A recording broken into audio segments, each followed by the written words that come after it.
I remember the exact moment my life stopped making sense. Not the day I lost my father. Not the night my first company nearly collapsed. Not even the morning I woke up in a hotel room in Dubai with more money than I could ever spend and felt absolutely, completely nothing. No, the moment my life stopped making sense was a Tuesday in November when a 7-year-old boy looked at me, a stranger, and said, "You look like you forgot something important." I didn't know what he meant. I laughed it off primera Il kid Hawaii. And for 3 weeks after that, I couldn't sleep.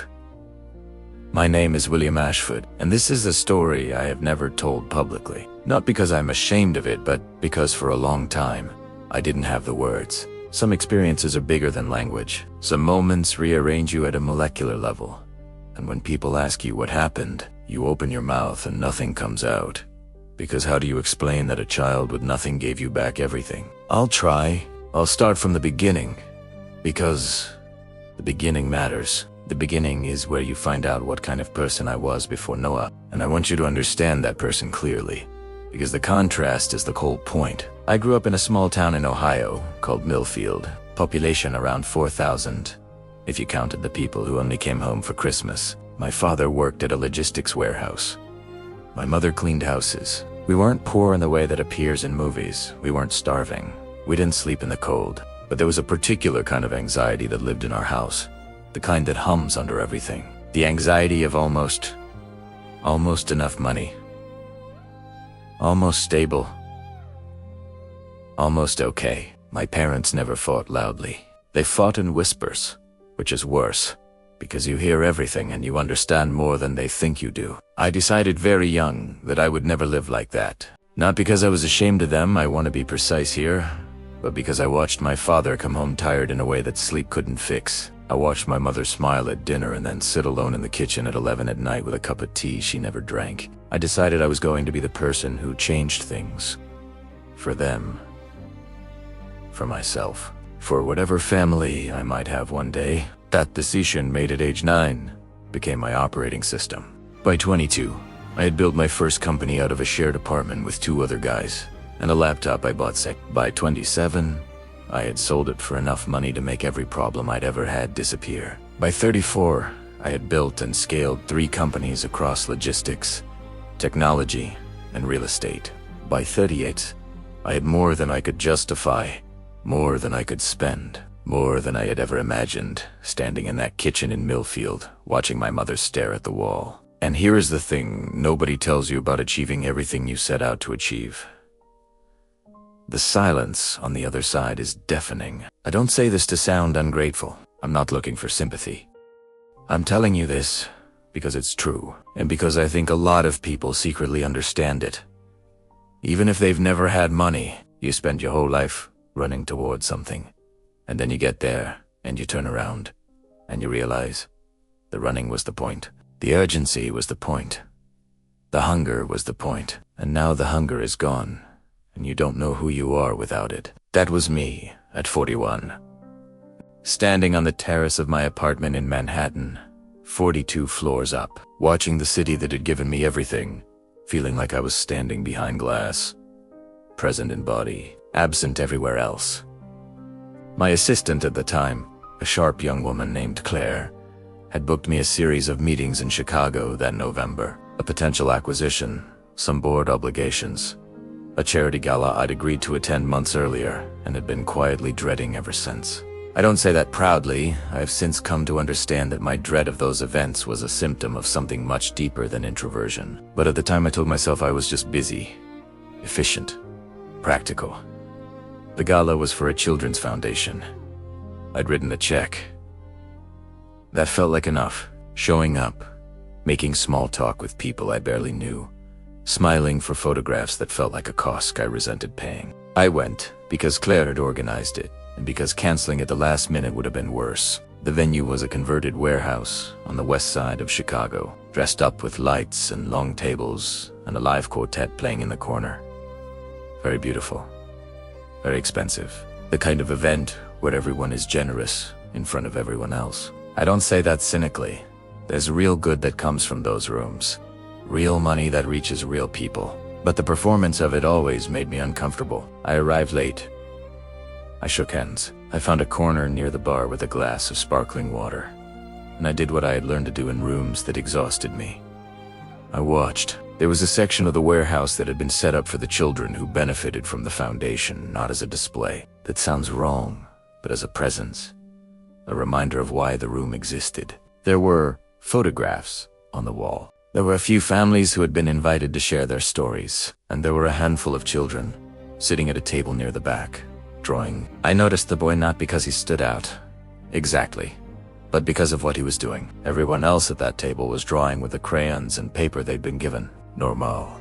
Things, houses, cars, animals, the kinds of drawings that children make and that adults admire and forget. But this boy, who looked about 6 or 7, was not drawing on paper. He had taken his sheet and folded it, origami style, into a small box, and inside the box, he had placed every single crayon. Then he had closed the box carefully, and he was sitting there with his hands folded, looking at nothing in particular. He wasn't sad. He wasn't waiting for something. He just looked settled, like he had made a decision and was at peace with it. I don't know why that image grabbed me. I've thought about it many times since, and I still can't fully explain it. There was something in his stillness that felt entirely foreign to me. I had not been still in 30 years. I moved constantly, mentally, if not physically. My mind was a room where the lights never went off, and every surface was covered in papers that needed attending to. This child had folded up his materials and sat quietly in a room full of noise, and he looked like the most complete person in that building. Primero Alec Ober. I don't know why. I'm not a man who approaches children at galas. I had no script for this. I sat down across from him and said, "What's in the box?" He looked at me calmly and said, "Crayons." I said, "Why aren't you using them?" He thought about it. Then, he said, "I already know what I want to draw. I'm just deciding when." I didn't know what to say to that. So I just sat there, and then he looked at me. Really looked at me, the way children do when they haven't yet learned to be polite about looking, and he said, "You look like you forgot something important." I laughed. I said, "Do I?" And he nodded, very serious, and then turned back to his box of crayons. I sat there for another minute. Then I excused myself and went back to the bar, and a woman from the foundation appeared at my elbow and told me about the program and thanked me for my donation. And I listened and smiled and said the right things. And inside I was thinking about that sentence. "You look like you forgot something important." I flew back to New York that night. I had 3 meetings the next morning. A call with my financial team in the afternoon. Dinner with a potential partner. I did all of it. I was professional and effective, and every single night for the next 3 weeks. I lay in bed at 2 in the morning staring at the ceiling, hearing a 7-year-old tell me I had forgotten something. The rational part of my mind tried to dismiss it. He was a child. He was saying something random. Children say random things that adults overinterpret because adults are desperately looking for meaning in everything. But something else in me, something quieter and older than my rational mind, knew that was not what had happened. Something in me knew that child had seen something real, and I was afraid to look at what it was. It took me a long time to admit what I was actually afraid of. I was afraid that what I had forgotten was a person. Specifically, the person I had promised to be, not in any dramatic, conscious way. Not a single broken vow, but something gradual and nearly invisible. A slow drift away from the part of me that had once cared about things other than the work. The part of me that had once driven home to Ohio on a Sunday to sit with my father even when I had deadlines. The part of me that had once called my college friends just to talk, not to network. The part of me that had once cried at movies and laughed too loudly and felt everything with a fullness that I had, somewhere along the way, learned to manage, to contain, to convert into fuel. I had become extraordinarily efficient at living, and I had forgotten to actually do it. I went back to Chicago in December, not for a meeting. I had Claire look up the foundation, and I called them and asked if I could visit one of the programs they ran. I told them I was considering increasing my involvement, which was not entirely a lie. I was considering it. I just didn't mention that the main reason I was going was a box of crayons and a sentence I couldn't get out of my head. The program ran out of a community center attached to a public school. It wasn't a beautiful building. The floors were scuffed. The lighting was the kind that makes everything look slightly tired, and there was a particular smell. Industrial cleaner and old paper, and something sweet that turned out to be a batch of cookies someone's mother had brought in. I had been in offices that cost more per square foot than some small countries, and I felt, walking into that community center, more awake than I had felt in years. The woman who ran the program was named Sandra. 50s, solid. The kind of person who has no patience for noise but infinite patience for people. She shook my hand once, firmly, and then said, "Come see what we're doing," without any of the deference I had grown so accustomed to that I had stopped noticing it. I liked her immediately. She walked me through the rooms. Children at tables doing reading exercises, a teenager helping a younger child with math, artwork on the walls. Not the perfect kind.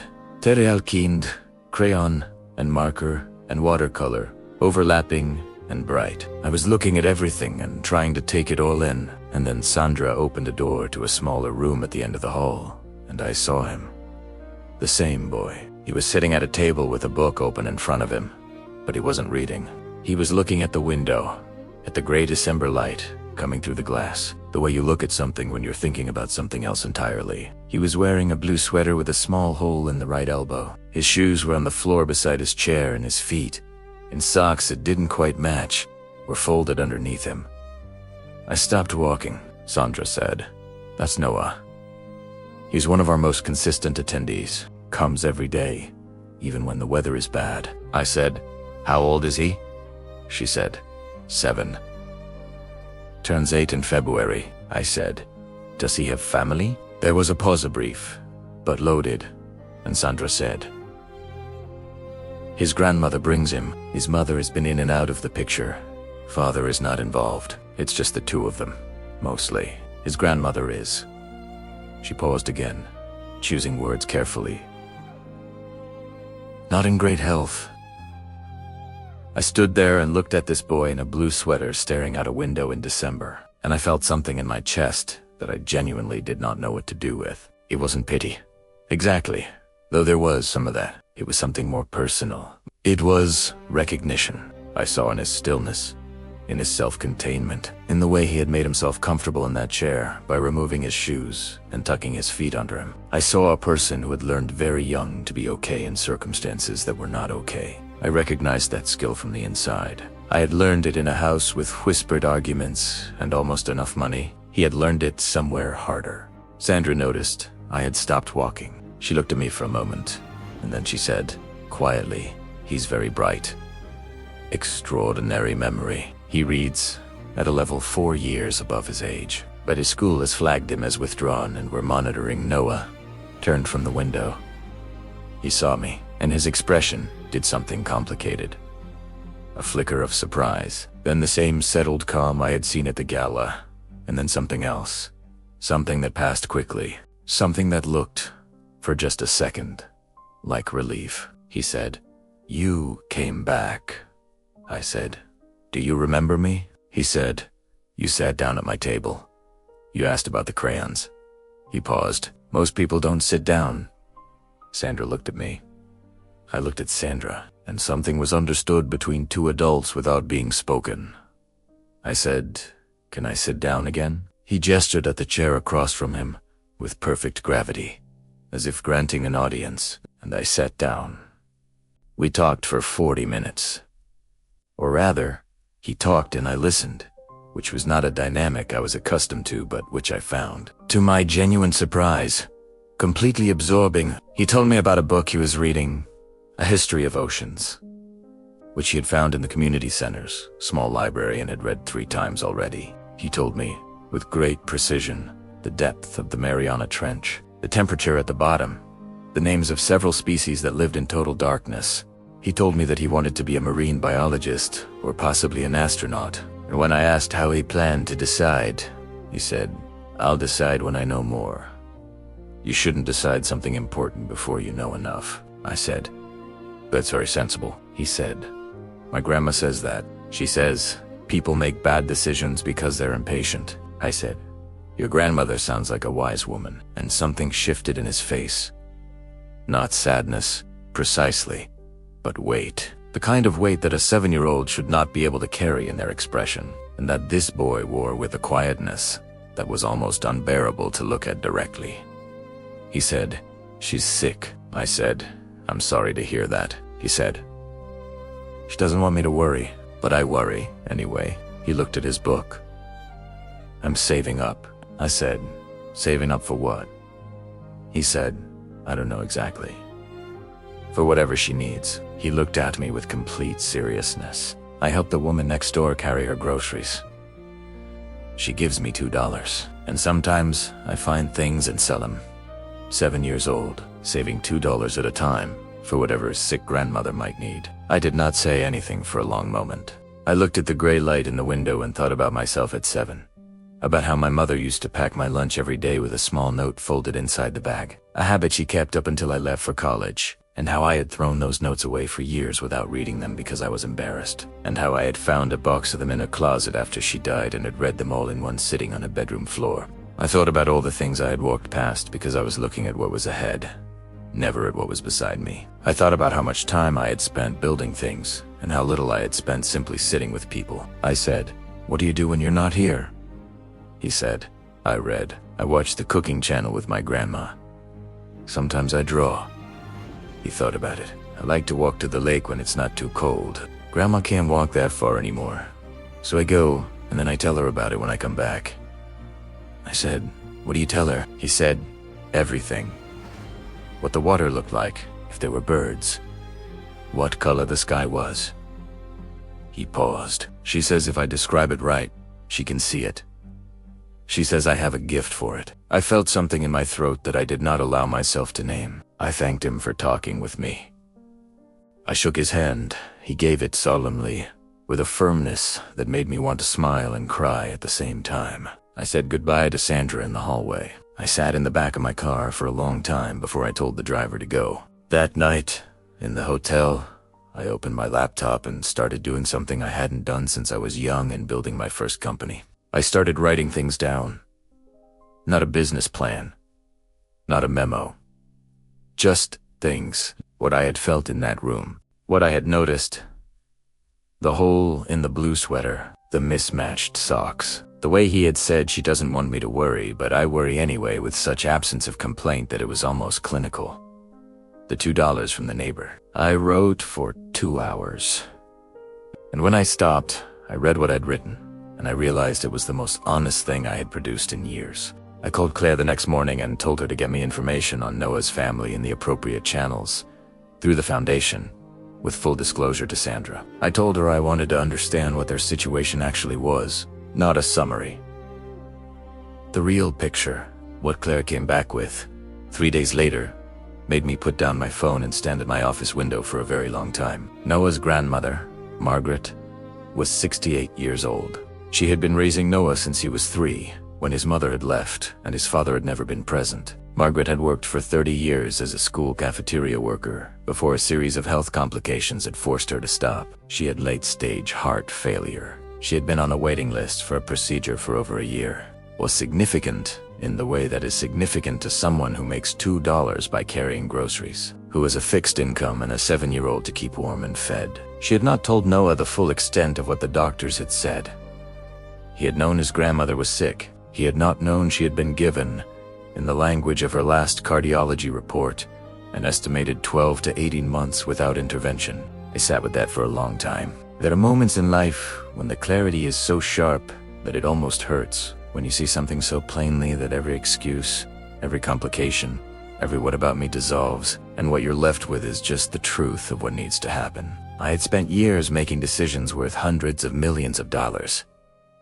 I had sat across tables from very smart, very serious people and weighed risks and outcomes, with the precision of someone who had taught himself to operate in the abstract.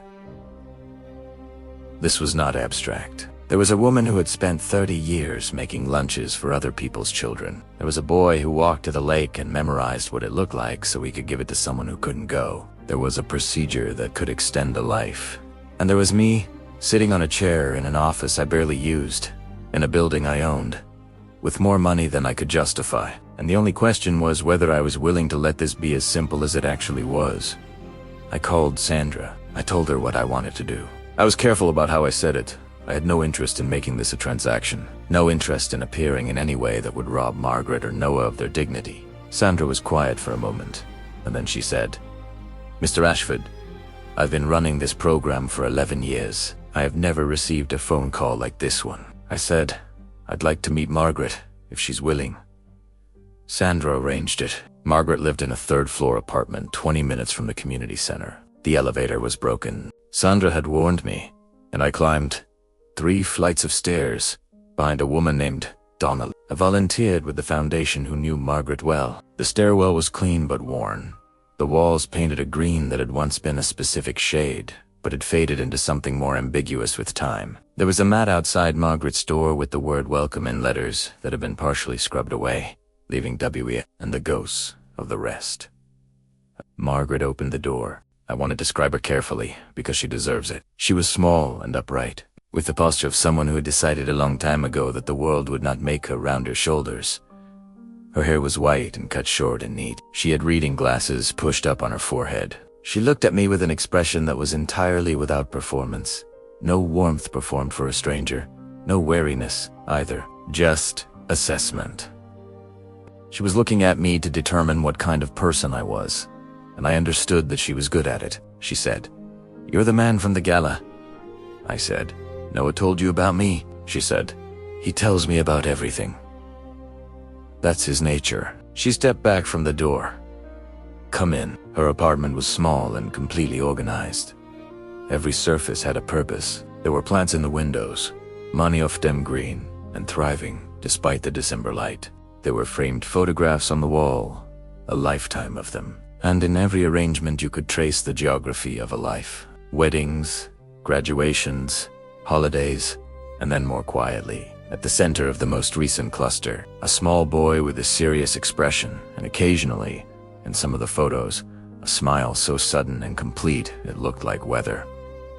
She made tea. I sat at her kitchen table and she sat across from me and we looked at each other for a moment. She said, "Sandra told me why you're here." I said, "I hope that's all right." She said, "I don't know yet." She wrapped both hands around her cup. "I've spent my whole life not taking things from people. I'm not sure I know how to do this." I said, "I don't think of it as you taking something from me." She said, "Then what do you think of it as?"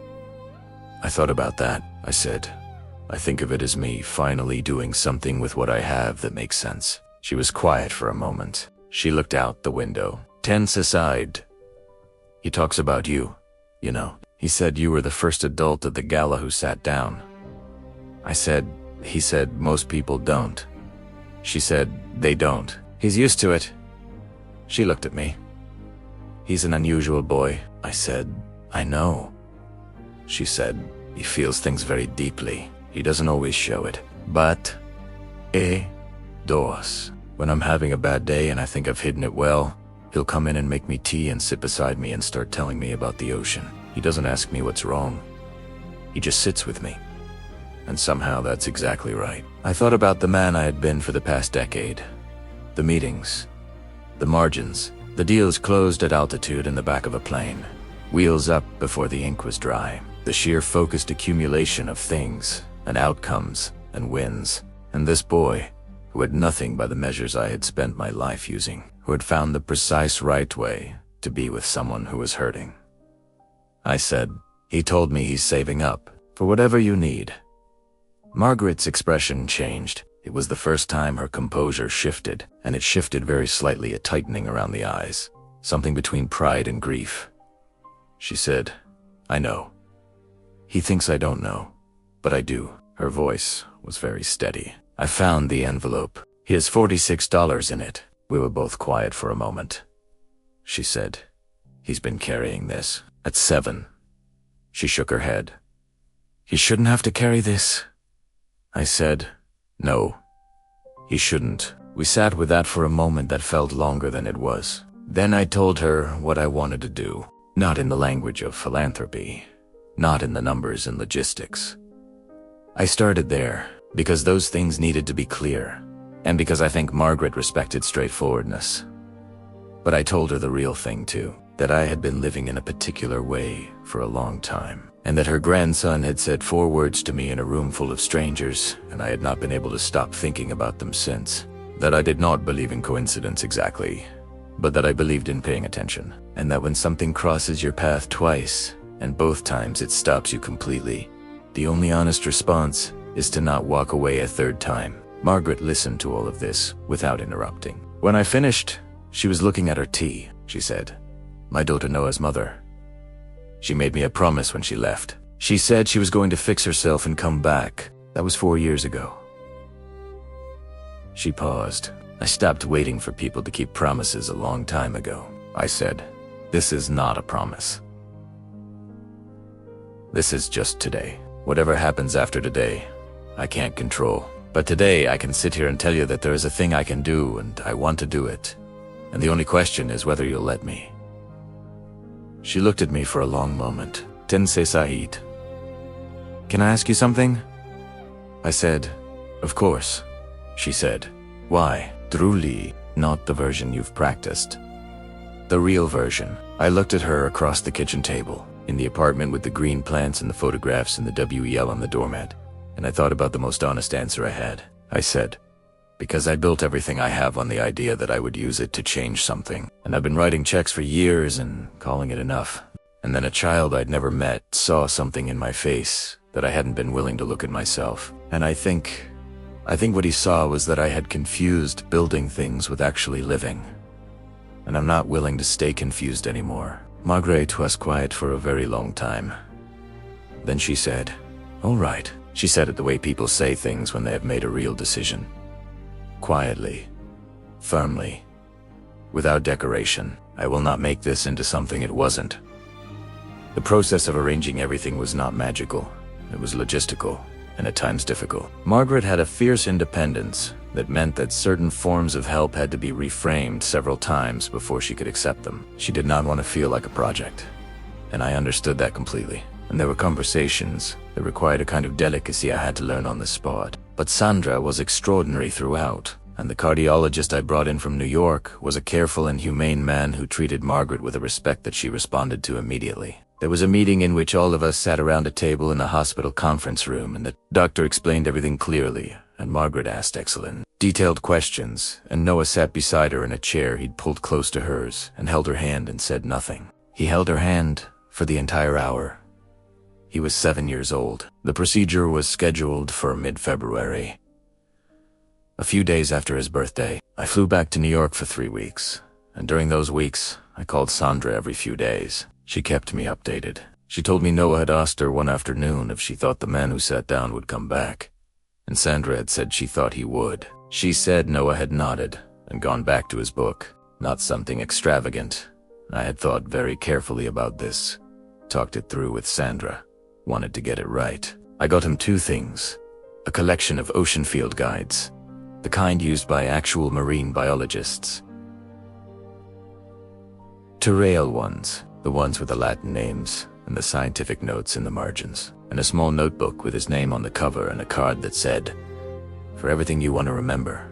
I drove to the community center on his birthday. He opened the field, guides the way. I imagine someone opened something they have wanted for a long time but had never let themselves expect. He turned every page carefully. He said the names of the fish in the correct accented Latin, and then looked up and corrected my pronunciation when I tried. He said, "This one lives at 800 meters. There's almost no light at that depth. It makes its own light. It's called bioluminescence." I said, "That's an incredible thing." He said, "I know." He held the book carefully, like something alive. "Thank you." Then he picked up the notebook. He ran his hand over the cover. He was quiet for a moment. He said, "How did you know I like to write things down?" I said, "I guess." He looked at me. He said, "I'd write down what the lake looks like, so I don't forget." He paused. "Grandma says, if you describe things right, they last forever." I thought about a boy who carried his grandmother to the lake by description, who made a world for her in words because she could no longer walk to the edge of it herself, who saved $2 at a time for whatever she might need and tucked his feet under himself in a chair and waited, with a patience nothing in his 7 years had entitled him to, for things to be okay. I said, "Your grandmother is right." Margaret's surgery was on February 17th. I was there. I sat in the waiting room with Donna and Sandra and a neighbor of Margaret's named Carol, who was in her 80s and had brought a Tupperware of shortbread cookies. Noah sat beside me. He had his notebook and he was writing in it. And at one point I looked over and I saw that he was describing the waiting room, the lights, the chairs, the way the hallway looked in both directions, the sound the elevator made. I said, "You're writing about this?" He said, "Grandma will want to know everything." She asked me what it was like, and I want to tell her right. The surgery took 6 hours. It went well. The doctor came out and spoke in careful, clear terms about outcomes and recovery and what the next months would look like. And Sandra put her hand over her mouth for a moment, and Carol clutched her Tupperware, and Noah stood up very straight and said, "Can I see her?" He could not see her that night. She was in recovery, but the next afternoon, he walked into her room and she was sitting up slightly and she looked tired and small and more like herself than she had looked in months. And he put his notebook on her blanket and said, "I wrote it all down, everything that happened. Do you want me to read it?" She said, "Read me every word." And did. I stood in the doorway of that hospital room and listened to a 7-year-old boy read to his grandmother from a notebook she had not known he was keeping. And I understood something that I had been circling my entire adult life without ever landing on. The things that last are not the things you build. They are the things you give. Not the grand gestures, not the checks, not the acquisitions, those matter. And I'm not pretending they don't. But what lasts, what actually makes something permanent in the world, is the specific and ordinary act of paying attention to someone, of saying, "You exist, your experience exists, and I am going to hold some of it for you." Noah had been doing that for his grandmother since before he had the words for it. I had spent 40 years not doing it for anyone. I stayed in Chicago longer than I had planned. Claire rescheduled things. I told her to keep rescheduling them. I spent time at the community center. I started reading Margaret's charts with the doctors and asking questions. I started sitting in the kitchen of that third-floor apartment, drinking tea that was always exactly the right temperature, because Margaret made tea with the same focused care she brought to everything. And talking, really talking, the way I had not talked to anyone in, I could not remember how long. Margaret asked me once, during one of those kitchen conversations, about my parents. I told her about my father in the warehouse, about the notes and the lunch bags that I had thrown away and found after she died. I told her about the feeling I had spent my whole life running from and that had found me anyway in the back of a car on a Tuesday night in November. She listened, and she said, with no ceremony, "You didn't forget something, you just put it down for a while." The good news is, it was still there. I said, "How do you know?" She said, "Because you came back." I have thought about that sentence more times than I can count. In the spring, Margaret was strong enough to walk to the lake, not far, to the edge of the park, to the bench where you could see the water. The three of us went one afternoon in April, when the light was the particular soft gold that Lake Michigan does in the early evening. Noah walked between us.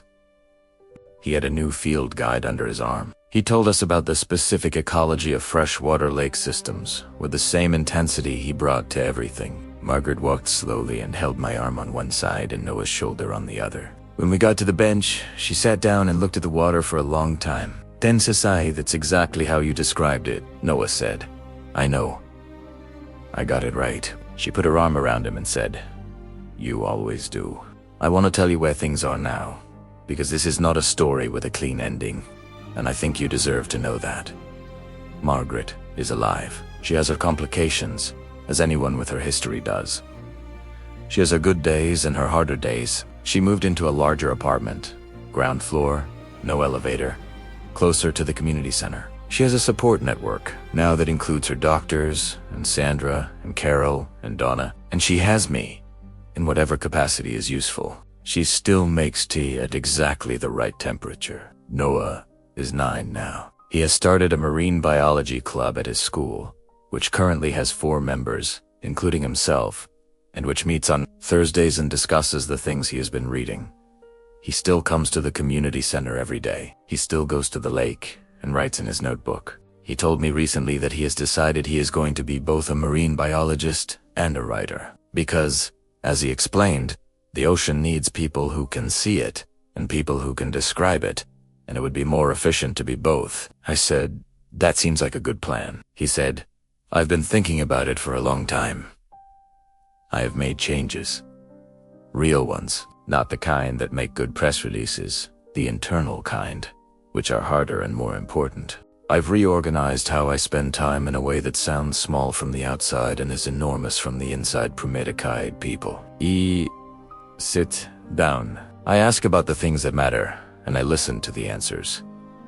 I went back to Ohio and stood in the kitchen where my mother used to sit alone at night, and I stayed there for a while. I have taken on a more active role with the foundation, not as a benefactor who writes a check, but as someone who shows up.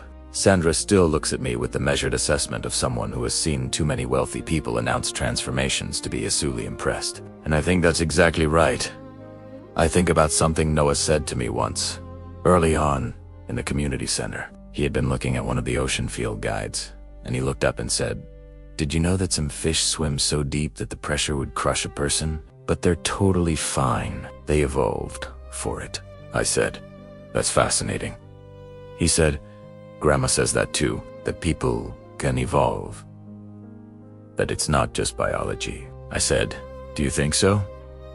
He looked at me with that precise, settling gaze. "I think it takes pressure," he said. "I think something has to push on you hard enough. But then if you're the right kind of thing, instead of getting crushed, you become suited to the deep." 7 years old. I had been carrying my version of pressure for 40 years, and had been getting smaller instead of suited to it. I had been managing the compression instead of transforming under it. And then a boy who had every reason to be crushed by his circumstances sat in a room, full of noise, and folded up his crayons, and waited, with complete peace, for the right moment. That was what he had tried to tell me. "You look like you forgot something important." I had forgotten that the point was never the depth you could reach alone. It was whether you could describe it to someone else. Whether you could take someone with you. Whether the pressure, when it came, made you suited to help someone else go deep. I forgot that for a long time. I don't forget it anymore.